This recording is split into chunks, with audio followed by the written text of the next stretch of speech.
We're in Clovis, California. We just finished installing a faucet here. This is a Project Source faucet purchased by the homeowner. Probably Lowe's or Home Depot, something like that. But I guess that's the number right there. Anyway, so it's just all one piece, just two mounting nuts, one here, plastic gasket underneath.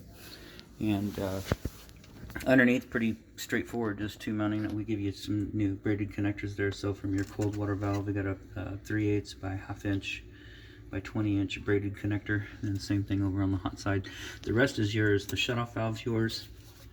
Shutoff valve is yours. Shutoff valve is yours. And then of course the other braided line that goes down here and goes over to the dishwasher. That's all yours.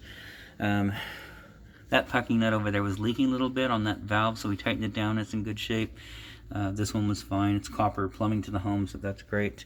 Everything else in here looks good. Outside of that, this installation is done.